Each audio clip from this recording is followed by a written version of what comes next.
I blocked my husband the morning my flight took off. It wasn't dramatic. No trembling hands, no tears. I was sitting at the airport gate, coffee balanced on my knee, sunlight spilling across the polished floor. My phone felt warm in my palm. His name sat at the top of my recent calls. 3 missed attempts from the night before. I told myself I needed peace. Just a few days without questions. Without that careful tone he had adopted lately, as if he were stepping around fragile glass.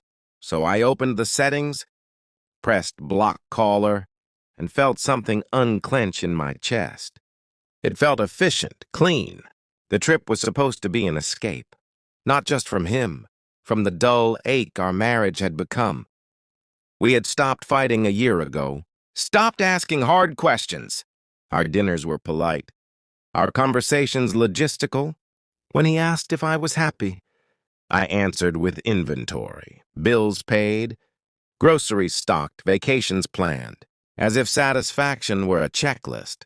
He used to push. He used to say, "That's not what I meant." But over the last 6 months, he'd grown quiet.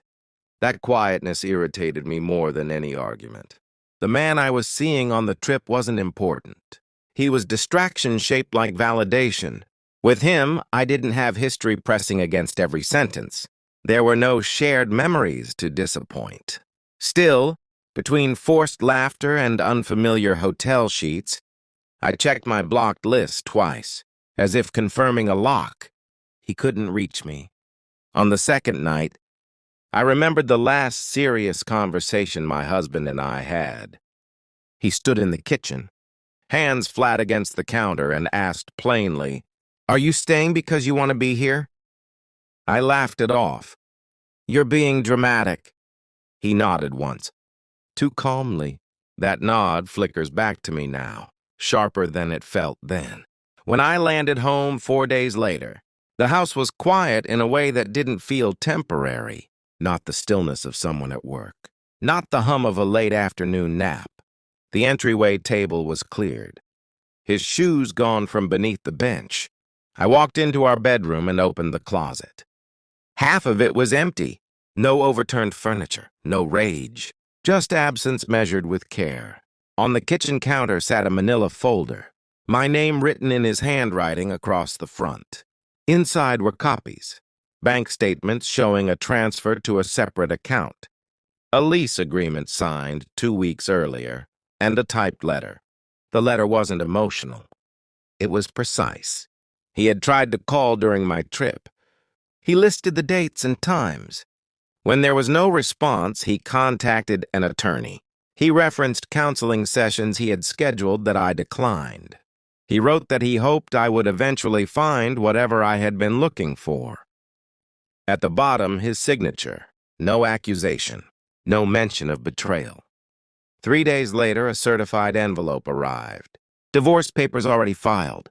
The date stamped at the top was the day before my flight. He hadn't reacted to my silence. He had prepared for it. I called him from a different number. It rang twice before going to voicemail. I didn't leave a message. I didn't know what tone to use. Apology, denial, negotiation.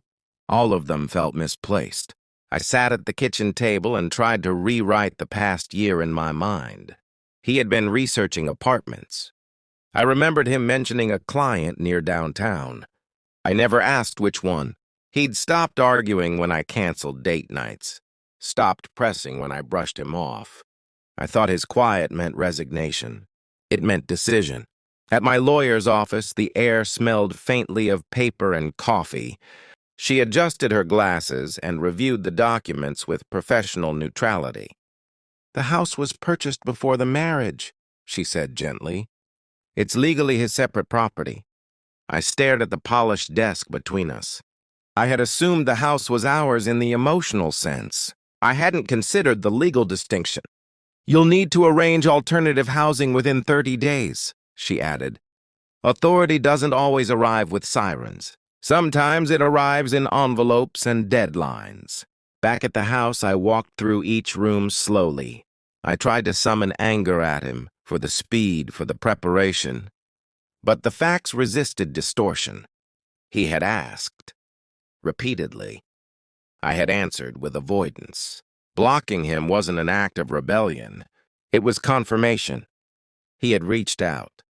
I had removed the line. The affair already felt smaller than it had on the trip.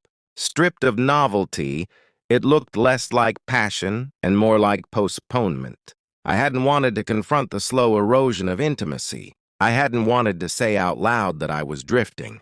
So I drifted further. On the last evening before the movers arrived, I sat on the bedroom floor against the wall where our bed used to be. My phone rested beside me, his contact unblocked now, his name visible again. I could call. I could try to explain that I had been confused, that I needed space, that I never meant for things to end this way. But the truth was simpler and harder. He had given me space. I had filled it with silence. The house echoed when I stood. Every step sounded louder than it should. I realized I wasn't devastated in the cinematic sense. I wasn't collapsing. I was functioning, packing, signing, scheduling. Loss doesn't always explode. Sometimes it rearranges quietly while you're looking elsewhere. When the movers closed the truck doors the next morning, I held my phone one last time and opened his contact. My thumb hovered over the call button. Then I locked the screen. Not out of pride, not out of defiance, because some silences, once chosen, finish what they start.